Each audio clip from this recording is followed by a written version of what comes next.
네, 2부로 돌아왔습니다. 2부에선 하이눈 영화의 시놉시스와 작품에 대한 이야기를 나눠보도록 하겠습니다. 네, 주인공 빌 케이는 헤이들리 빌이라는 마을에서 오랜 세월 동안 보안관으로 재직했습니다.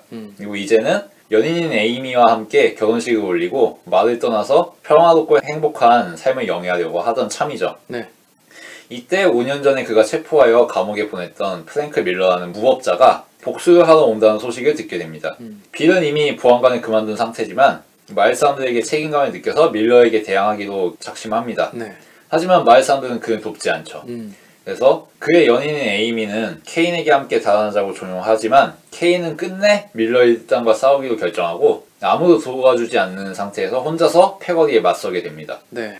이게 아까 스미스 군이 얘기할 때 네. 지금 이 대선을 맞는 시국과 네. 뭔가 재밌는 얘기가 있을 것 같다 그래서 빨리 이야기를 좀 듣고 싶습니다. 네. 그러니까 이 영화에서 가장 눈에 들어오는 부분은 히어로와 대중의 관계죠. 히어로와 대중. 네. 주인공인 빌 케이는 명명백백한 히어로죠. 오랜 세월 동안 이 마을의 치안을 지켜왔고 그쵸. 마을 사람들에게 헌신해왔잖아요. 그거는 영화 내에서 작중의 모든 인물들이 동의하고 있고 그리고 마을 사람들은 지금까지 그를 지지해왔죠. 그리고 결혼식에서도 다들 축하를 해주면서 빠이빠이 하려는 찰나였고 근데 여기에 빌런이 온다니까 다들 태도가 돌변하죠. 그쵸. 너만 떠나면 이 마을은 안전하지 않겠느냐. 너는 이미 보안관도 아닌데 뭐하러 그런 사단에 치느냐.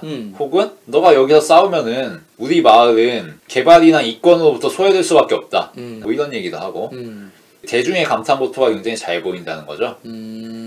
대중들은 소시민으로서의 자신의 일상에 어느 정도 불만이 있기 마련이고 자신의 욕망을 대리 실현해줄 누군가를 항상 찾기 마련이잖아요. 그게 뭐 연예인이든 정치인이든 스포츠 스타든 등등등. 그러면서 누군가를 탐닉하고 찬양하죠.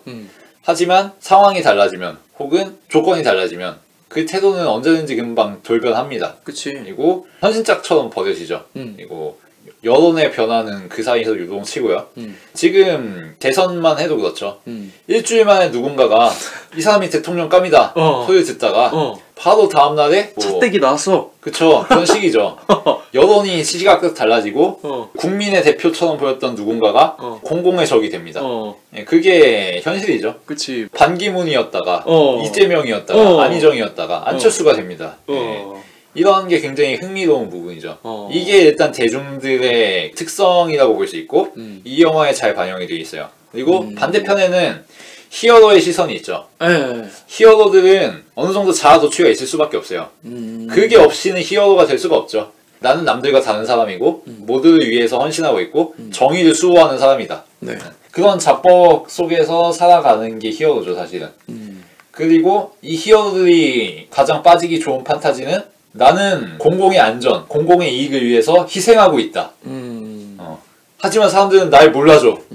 이런 심정이죠. 그것에 도취되기가 굉장히 쉽고 이 영화에서 그 양자를 굉장히 잘 보여준다는 거죠. 그래서 나는 아무래도 대중에 속한 사람이다 보니까 빌 케인 보안관은 잘 안 도와주는 사람한테 그럴 수 있지, 안 도와줄 수 있지 않나? 라는 생각을 많이 하게 됐어. 그런데 내가 계속 의문이 드는 건 빌 케인은 왜 굳이 이렇게까지 떠나질 않는 거지? 라는 생각이 드는 거야. 그러니까 뭐 지금 대선 시국에는 대통령이라고 하는 그 확실한 목표와 동기부여가 있잖아. 사람들 앞에서 비난도 감수할 정도로 대통령이 되기 위해서. 근데 이 사람은 이제 보안관도 아니야. 그냥 떠난 다음에 앞으로 올 보안관이 해결하면 되는 거잖아, 사실. 근데 왜 이렇게까지 자기를 도와주는 사람이 없는데도 남는 걸까? 이런 생각이 많이 들었어. 그러니까 1차적으로는 정의감, 책임감 이런 거잖아. 그렇지. 근데 한꺼풀 뒤집어서 생각해보면은 그게 어느 정도 자아 도취잖아. 자뻑이고. 내가 아니면 안 돼. 혹은 내 자존심이 이거에 걸려 있어. 이런 거잖아. 이게 사실은 대선에 참여하는 사람들의 심리와 굉장히 비슷하다는 거지. 뭐 대선 주자들도 물론 대통령 선거라는 것이 목전에 있으니까 동기부여가 될 수는 있지만 자뻑이 없으면 안 되는 거잖아. 안철수보단 내가 해야지. 재명이보단 내가 해야지. 재인이보단 내가 낫지. 이런 게 없으면은 절대 버틸 수가 없는 게 정치판이란 말이야. 그리고 또 한 가지. 사람들이 날 몰라줘도 나는 헌신할 수 있어. 나는 자뻑. 여기에 동전 반대편에 있는 게 내가 이렇게 열심히 하는데 이 새끼는 날 알아주지 못해. 이런 보상심리 이런 것들이 있는 거잖아. 이게 되게 복합적으로 이 영화에서 되게 잘 드러나 있다는 거지. 물론 감독과 제작자의 시선은 네. 이 빌 케인의 시선과 거의 동치겠죠. 우리는 이렇게 열심히 비민주적인 미국 정부와 싸우고 있는데 대중들은 우리를 몰라줘 이런 심정에서 만들었겠지. 근데 그 자뻑조차도 지금 2010년대를 살아가는 우리 입장에서는 비판적으로 평가할 수가 있게 되는 거잖아. 그리고 이 영화를 만든 사람들의 소망이 반영된 빌 케인이라는 인물의 자뻑에 대해서도 거리를 두고 평가할 수가 있다는 거지. 이 영화를 본 관객들은 빌 케인 불쌍해 이렇게 봤겠지만 우리는 마냥 그렇게만 볼 수는 없다는 거지. 우리의 시선에서는 방금 효식이가 말한 것처럼 저 새끼 그냥 가면 되는데 자기 고집 때문에 자기 자존심 때문에 똥고집 때문에 억지 부리네 이런 생각 들잖아. 딴에는 정의감이지만 결국은 존심 하나 때문에 사는 거구나 라는 생각이 들 법한 거잖아. 그런 의미에서 얘기하는 거지. 내가 봤을 때 여기에 참여한 스태프들은 대부분 유태인인데다가 좀 진보적인 사상을 갖고 있는 사람들이잖아. 지식인들이고. 지식인들이고. 그러다 보니까 이 사람들 입장에서 그런 생각이 들었을 것 같아. 아니 내가 헐리우드 영화판에서 이렇게 멋진 카메라 촬영과 연출과 각본을 통해서 할리우드를 이렇게까지 살려놨는데 내가 꾸려오고 지켜오고 값비싸게 만들어오는 세상에서 사상이 들리다고 나를 내쫓아내? 이런 느낌인 거지. 그러다 보니까 친구들도 외면할 수밖에 없는 상황이고 제작하는 거에 내가 돈을 좀 덜어야 돼? 그러다 보면은 블랙리스트에 나도 끼게 될 텐데 야 진짜 미안한데 마음으로는 알겠지만 나는 여기서 빠질게 이런 사람의 모습도 보이고 딴 친구들이 하면 내가 할게 그런 모습도 보이고 이건 자살행위야. 보안관 대리 꼬맹이 같은 경우에는 난 너를 정말 사랑하니까 너를 때려서라도 넌 여기서 나갔으면 좋겠어. 그리고 너가 없더라도 이 자리 내가 지킬 수도 있어. 이런 마음도 느껴지는 것 같고 여러 가지 복잡미묘한 시선들이 여기에 껴있는 것 같은 느낌이네. 그러니까 전통 서북은 아까 얘기했듯이 그냥 영웅은 고고하게 혼자 싸워서 모든 미션을 다 해결해야 돼. 그리고 대중들은 그걸 보면서 오 마이 캡틴 마이 캡틴 이러야 되는 거고. 마이 캡틴. 영웅 서사인 거지. 히어로물이고. 근데 사실 이게 굉장히 뻔한 거잖아. 그리고 사실은 우리가 살아가는 세상에서 영웅과 대중들의 관계는 그렇지 않은데 영웅들이 그냥 고고하게 해결만 하고 떠나는 존재냐? 그렇지 않거든. 영웅들도 나름의 번민이 있어. 자기 자신에 대한 도취감 그리고 그 이면에 있는 불안감. 난 그렇게 훌륭하지 않을지도 몰라. 그리고 대중들에 대한 양강함 정도 있지. 이 사람들을 통해서 나는 힘을 받아가지고 열심히 살아갈 수 있어 라는 감정과 이 새끼들은 내가 이렇게 자기들을 위해서 노력하는데 왜 몰라줄까 라는 것과 여러 가지 것들이 뒤섞여 있는 거잖아 사실. 그리고 대중들에게 있어도 히어로도 대리만족의 선망의 대상이지만 한편으로 질시의 대상이기도 하고 열폭하기도 하잖아 그 히어로들에게. 그치. 그리고 한편으로는 희생양이기도 하고 여러 가지 측면들이 있는데 그 이전의 서부에서는 잘 다뤄지지 않은 측면들이지. 우리의 히어로가 갱스터들을 다 때려잡고서 시민들을 구원한다 라는 걸로 끝이었으니까. 그리고 사실은 이게 보통의 사람들이 정치인들에게 바라는 거라는 거지. 지금 당장 대선만 해도 그렇잖아. 뭐 문재인이든 이재명이든 반기문이든 안희정이든 네가 대통령 돼서 적폐 세력 좀 작살내줘. 박근혜 최순실 좀 콩밥 먹여줘. 뭐 이런 거 아니야. 맞아. 나라 좀 개혁해줘. 맞아. 근데 이게 그렇게 단순한 문제가 아니라는 거지. 사실은 이 하이눈에 나오는 보안관과 마을 사람들의 관계처럼 대선 주자들과 우리의 관계가 비슷하지 않냐는 거지. 여기서 도와주지 못하는 대중들이 나오잖아. 그 중에 나는 확실히 재밌었던 거는 종교 이야기인 것 같아. 예배를 드리다가 중간에 도움을 청하러 왔는데 찬송가도 존나 우렁차게 열창하고 있지 다들. 그쵸. 재밌었던 게 도와달라고 하니까 목사님이 성경에는 살인하지 말라는 계율이 있다면서 나는 이 일에 대해서 침묵하겠소 이러잖아. 그 부분이 재밌었어. 결국 성경이라는 거 자체가 말씀이 귀에 겨면 귀걸이, 코에 겨면 코걸이 아니야. 지금은 이거를 함부로 얘기했다가는 종교라고 하는 자기 자신을 지켜야 되는 처신이 있는데 그것에 혹시라도 반하면 안 되니까 그냥 애매모호하게 하고 넘기잖아. 그리고 사람들을 불러 모으려면은 줄을 잘 서야 되니까 난 지금도 그런 생각이 들었어. 그러니까 안철수 신천지 뭐 이런 얘기 나오잖아. 그치. CBS가 존나 공격하고 있지. 그치. 근데 이게 학교들 지금 뿔났어. 그러니까 재밌는 게 그러니까 이건 그냥 헛소리야. 이거는 전혀 신천지랑 다른 얘기인데 신천지가 문재인한테 붙어있어. 근데 문재인이 만약에 대통령이 됐어. 그럼 신천지는 계속 문재인 붙잡고 있겠지. 근데 지금 안철수가 이렇게 붙어있다가 역효과가 나면은 슬쩍 뺐다가 다시 또 문재인한테 붙을 수도 있는 거잖아. 그렇지. 그런 게 종교 아니야 사실. 그런 태도를 여기서 살짝 보여준 것 같아서 그 지점이 은근히 재밌더라고. 뭐 개신교의 목사님들은 박정희와 박근혜를 칭송하는 설교들을 상당히 많이 하시지. 그치, 나도 실제로 들었어.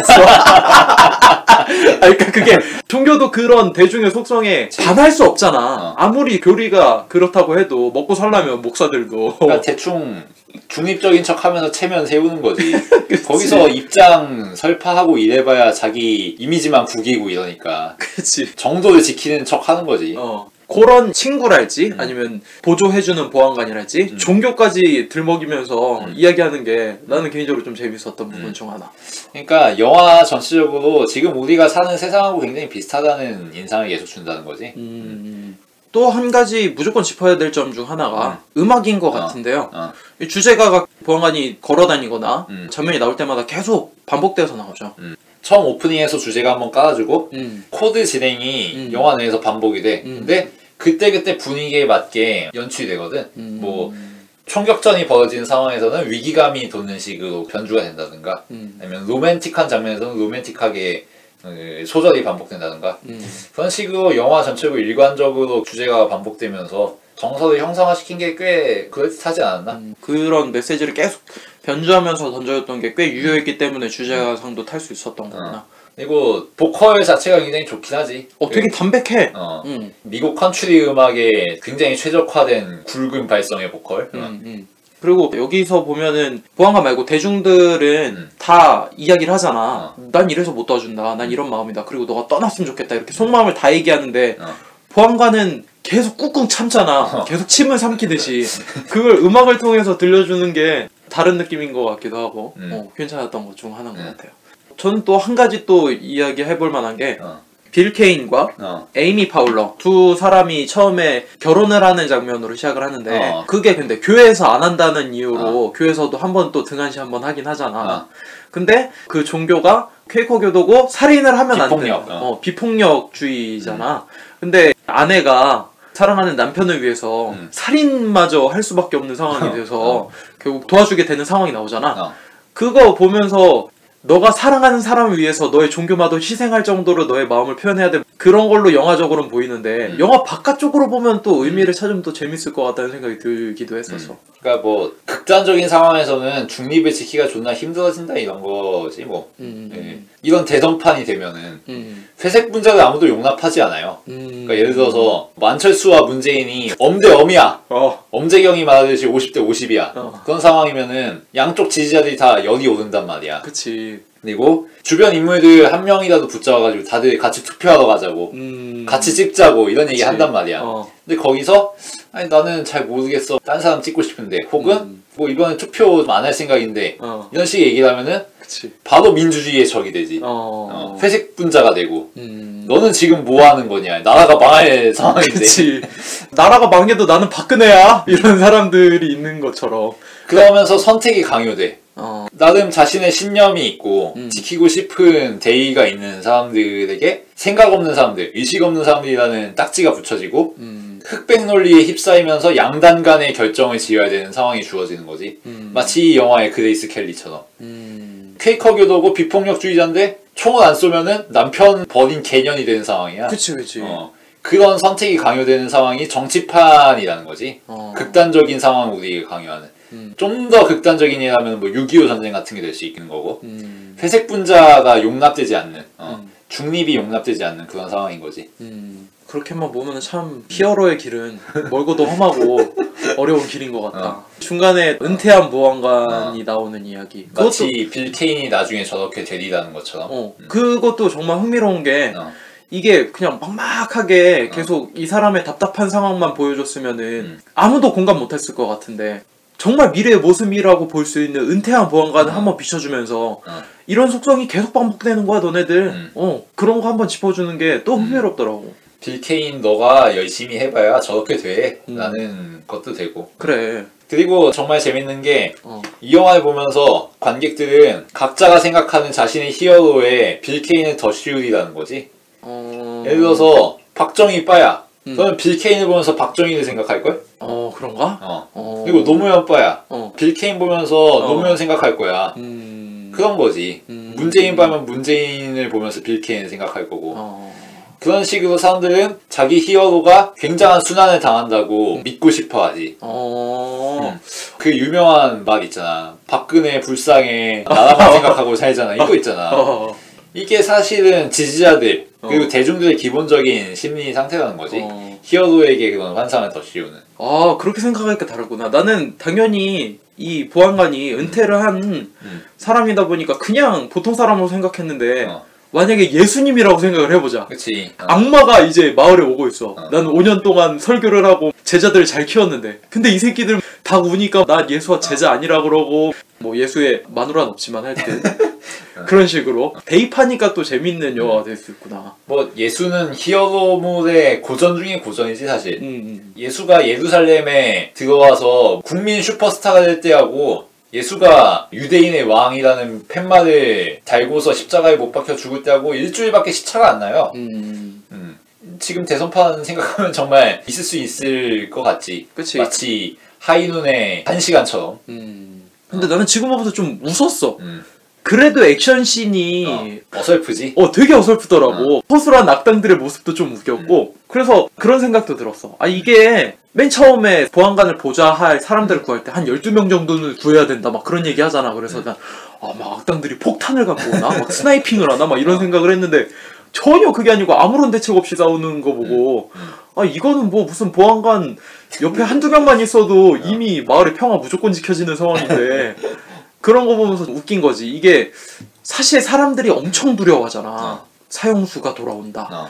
빌런들이 돌아온다. 상황이 닥칠 것 같은데 막상 까놓고 보니까 진짜 무슨 애들 동네에서 물총장난 하는 느낌 정도의 액션을 보여주니까 피식피식하면서 그 사람들이 왜 이런 거 갖고 두려워했나 싶을 정도로 조소하게 되더라고. 그게 복선 비슷한 게 있지. 빌 케인이 마을에서 지지자들 섭외하러 다닐 때 애들이 마을에서 놀고 있지.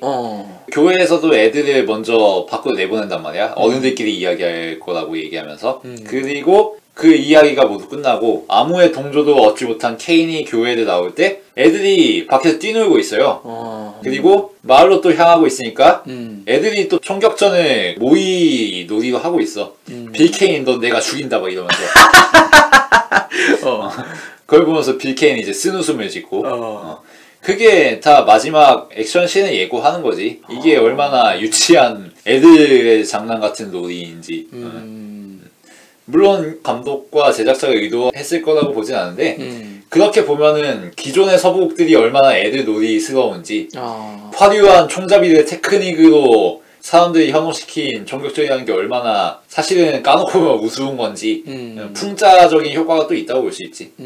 그래서 정의를 논하냐고 이런 거지.